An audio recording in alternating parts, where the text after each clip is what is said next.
You said yes when you wanted to say no. Again. You apologized for something that wasn't your fault. Again. You changed your opinion to avoid conflict. Again. And tonight you'll lie awake hating yourself for it. Here's the brutal truth. You're not nice. You're terrified. Terrified of rejection, judgment, abandonment. So you've become a human doormat, hoping that if you're agreeable enough, everyone will love you. Spoiler alert. They don't respect you. They use you. And deep down, you know it.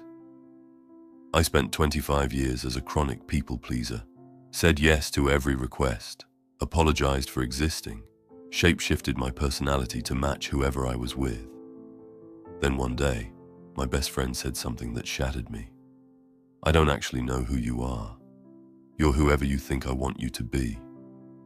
That's when I realized, in trying to be loved by everyone, I'd become nobody. What you're about to learn isn't feel-good advice about setting boundaries or self-care. This is about dismantling the lie that has been ruining your life. The belief that you need everyone's approval to exist. By the end of this video, you'll understand why being disliked is not just okay. It's essential for a life worth living. And I'm going to show you exactly how to stop being a people pleaser without becoming a jerk. Ready to stop betraying yourself? Let's begin. Chapter 1. The approval addiction. Why you're hooked on being liked. Let's get something straight. You're not a people pleaser. You're an addict. Your drug is approval. Your dealer is everyone around you. And just like any addiction, it's destroying your life.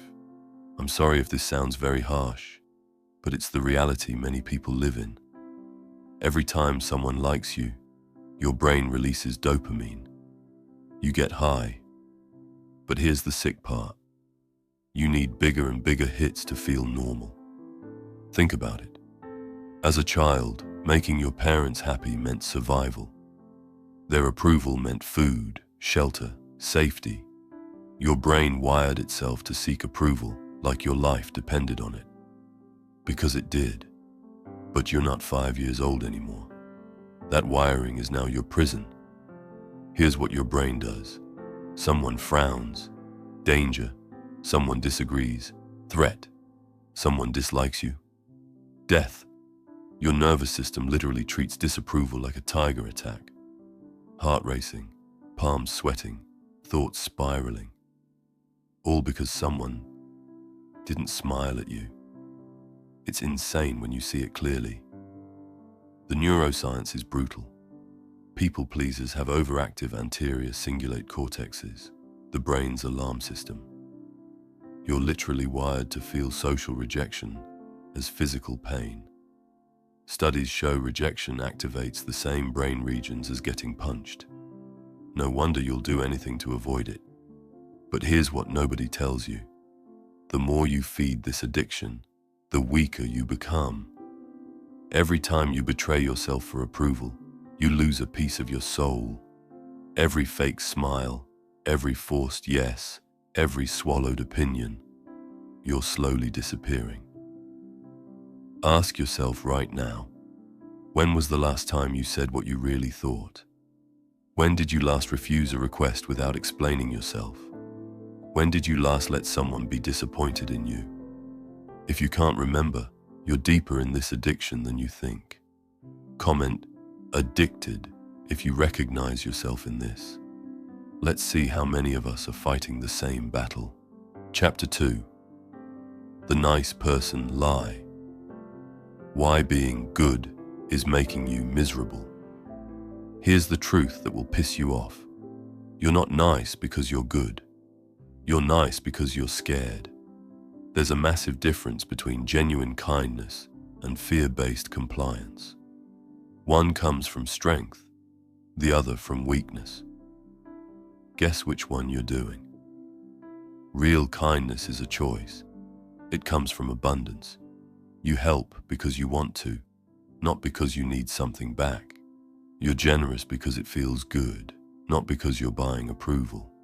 You're compassionate because you choose to be, not because you're terrified of conflict, but people-pleasing. That's manipulation in a pretty dress. You're being nice to control how others see you. You're giving to get. You're helping to be loved. It's a transaction, not a gift. And everyone can smell the desperation on you. That's why they don't respect you. You don't respect yourself. Think about the people you admire most. Are they the ones who agree with everything? Who never have opinions? Who apologize constantly? No. You admire people with backbone. People who stand for something. People who can say no without flinching. Yet you've convinced yourself that being a doormat makes you virtuous. Here's an experiment that will reveal everything. For one day, before every interaction, ask yourself, am I being kind or afraid? If you're afraid, don't do it. Watch what happens. You'll discover that 80% of your niceness is actually fear in disguise. And once you see it, you can't unsee it. Chapter 3. The Rejection Paradox. Why being disliked sets you free. I'm about to tell you something that changed my life. The people who dislike you are doing you a favor. They're showing you where your edges are, where your values live, where your authentic self begins. Without rejection, you're just a mirror reflecting everyone else. Here's what happens when everyone likes you. You become vanilla, bland, forgettable. You stand for nothing, so you mean nothing. You're so busy not offending anyone that you never impact anyone. You're playing life on safe mode, wondering why you feel dead inside. But when someone dislikes you, that's information. Maybe they dislike your confidence. Good, you're growing. Maybe they hate your boundaries. Excellent, they're working. Maybe they resent your success. Perfect, you're doing something right. Their dislike is proof you exist as an individual, not just an echo. The Japanese have a concept called Ikigai, which means your reason for being. You know what kills Ikigai faster than anything? Trying to be everything to everyone.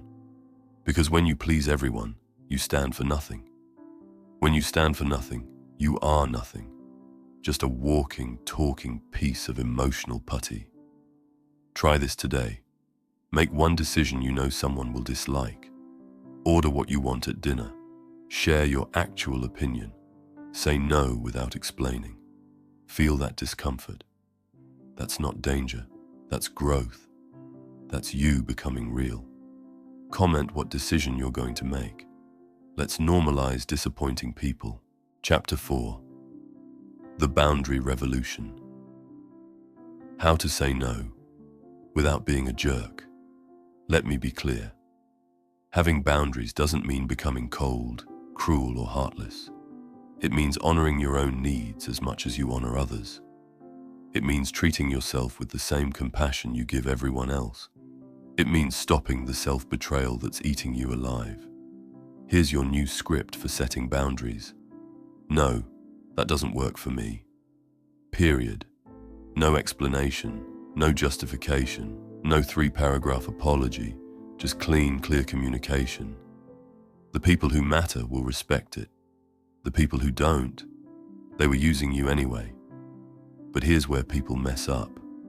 They think boundaries are walls. They're not. They're gates. You decide who gets in, when, and how far.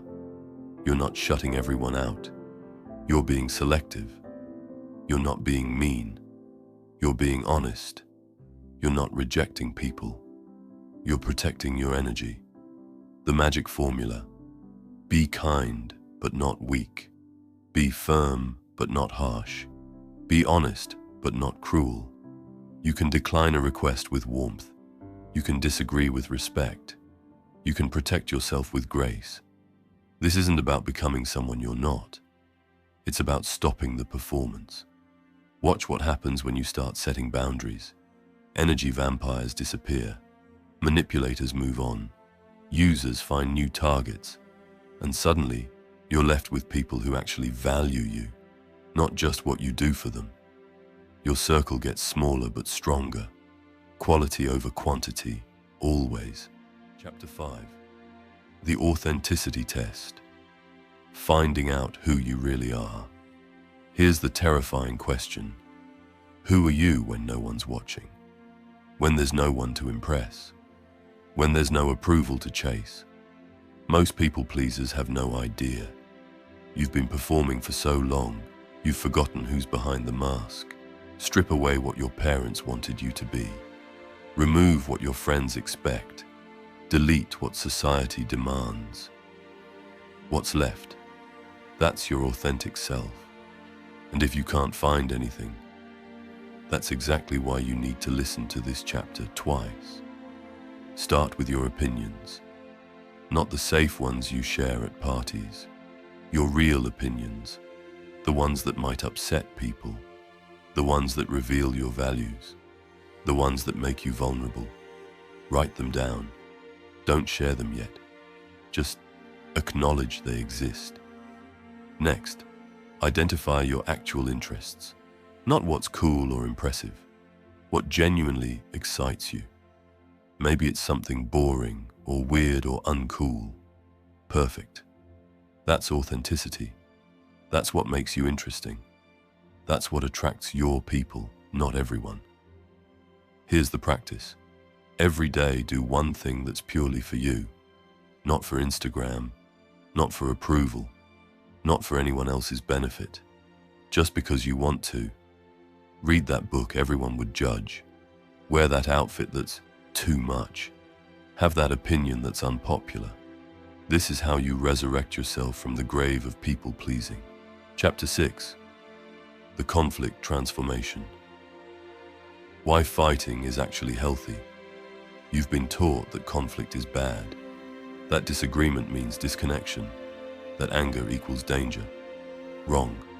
Conflict is how relationships grow. It's how truth emerges. It's how respect is earned. Your fear of conflict is keeping all your relationships surface level and fake. Here's what healthy conflict looks like. You disagree without attacking. You stand firm without being rigid. You express anger without being abusive. You fight for the relationship, not against the person. This isn't about winning. It's about being real. Think about your strongest relationships. They've survived disagreements, disappointments, even fights. Why? Because conflict that's handled with respect creates depth.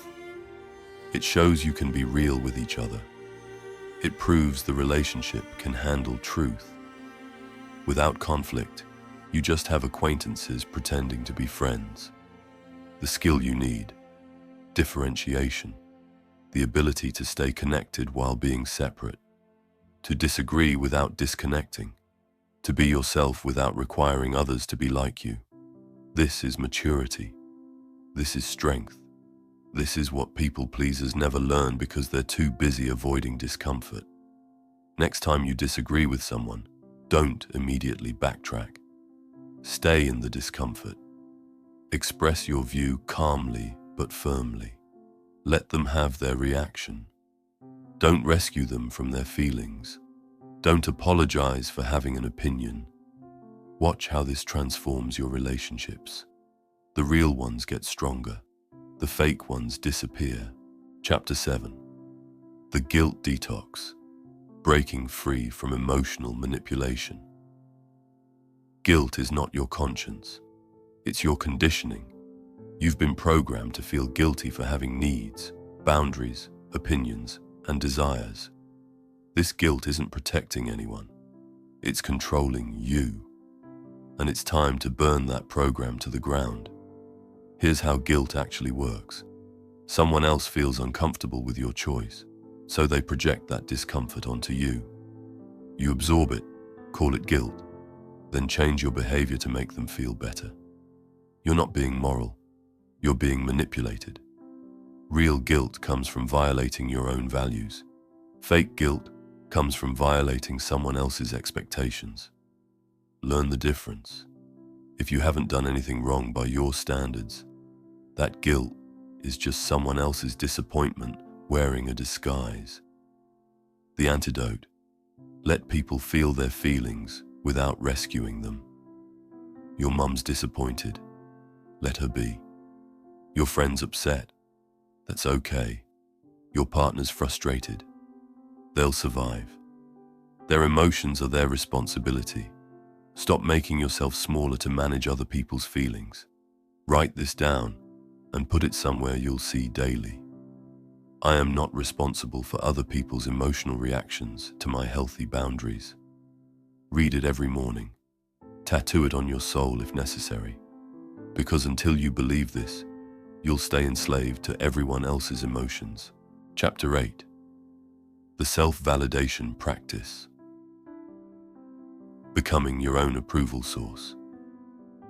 You've been looking for approval in all the wrong places, seeking validation from people who don't even validate themselves, begging for love from those who can't love themselves. It's time to become your own source. Every morning, before anyone else can judge you, approve of yourself. Look in the mirror and acknowledge 3 things you did right yesterday. Not what others appreciated, what you're proud of. Maybe you spoke up. Maybe you said no. Maybe you just survived. Celebrate it all.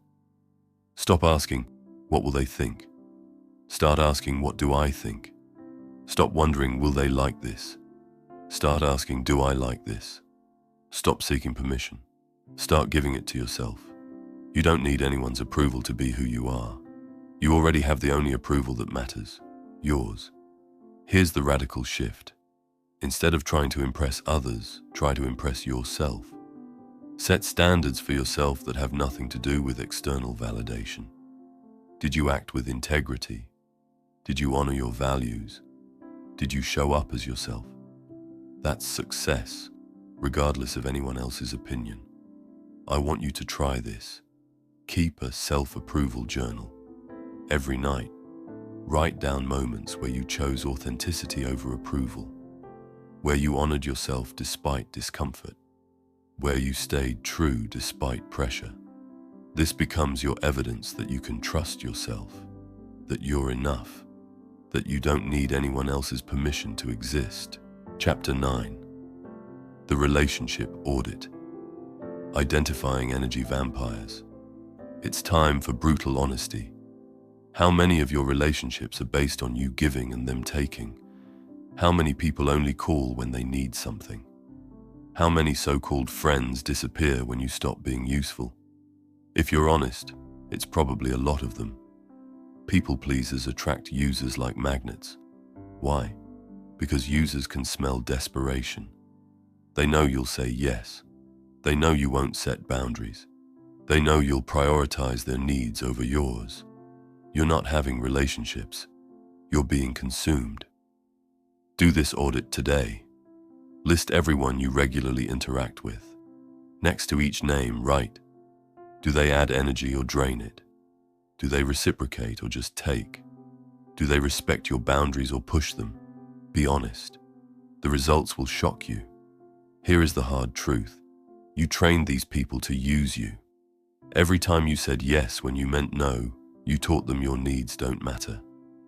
Every time you dropped everything for them, you showed them you don't value your time. You created these dynamics, which means you can change them. The solution is not to become selfish or cold. It's to become selective. Quality over quantity. Depth over breadth. Real connection over fake niceness. Start saying no to the takers. Start investing in the givers. Start choosing relationships that energize rather than exhaust you. 10. The Courage Practice. Building your disappointment tolerance. The reason you can't stop pleasing people. You can't tolerate their disappointment. Their sad face feels like a knife. Their frustration feels like rejection. Their anger feels like abandonment. But here's the truth. Their disappointment won't kill you, or them. You need to build your disappointment tolerance like a muscle. Start small. Disappoint someone in a tiny way today. Don't respond to a text immediately. Don't laugh at a joke that's not funny. Don't agree with an opinion you don't share. Feel the discomfort. Survive it. Repeat. Here's what happens when you start disappointing people. They adjust. They adapt. They find other solutions. They realize you're not their emotional support animal. They start respecting you. And the ones who can't handle it, they leave. Good. You just filtered out the users. The secret, other people's disappointment is about their expectations, not your worth. You're not responsible for meeting everyone's expectations. You're not here to fulfill everyone's needs. You're not born to make everyone comfortable. You're here to live your life. Practice this mantra. I choose my peace over your approval. Say it when someone guilts you. Say it when someone manipulates you. Say it when someone tries to make their problem your emergency. Your peace is more important than their comfort. Always. Here's the thing nobody tells you about courage. It's not the absence of fear. It's feeling the fear and choosing yourself anyway. It's knowing people might leave and standing firm anyway. It's risking rejection for the chance to be real. You've spent years building a prison of niceness, agreeing your way into a life you don't want, with people who don't really know you, doing things that don't matter to you. And for what? To be liked, to avoid conflict, to feel safe. How's that working out? Are you happy, fulfilled, at peace? Or are you exhausted, resentful, and empty? I know the answer because I lived it, and I know the way out because I walked it. It starts with one tiny act of courage, one small no, one moment of choosing yourself. The people who truly matter want the real you, not the performance. They want your truth, not your compliance. They want your authenticity, not your agreement. And the ones who don't, they were never your people anyway. They were just your audience. Starting tomorrow, and I mean tomorrow, not someday, practice one thing from this video. Just one. Maybe it's saying no without explaining. Maybe it's sharing an unpopular opinion. Maybe it's disappointing someone on purpose. Whatever scares you most, that's your starting point. Leave a comment below. What's one people-pleasing behavior you're ready to stop? Be specific. Make it real. Because acknowledging it publicly is the first step to changing it. And I'll be in the comments, cheering on everyone brave enough to choose themselves. Remember, being disliked by some is the price of being loved by the right ones. You weren't born to be everyone's cup of tea. You were born to be someone's shot of whiskey. Strong, authentic, and definitely not for everyone. The courage to be disliked isn't about becoming unlikable. It's about becoming yourself, unapologetically, authentically, courageously yourself. The world has enough people pleasers. What it needs is you, the real you, the one you've been hiding to keep everyone comfortable. Your new life starts the moment you stop needing everyone to like you. That moment can be now. The choice is yours. Choose courage. Choose authenticity. Choose yourself. I'll see you on the other side of fear.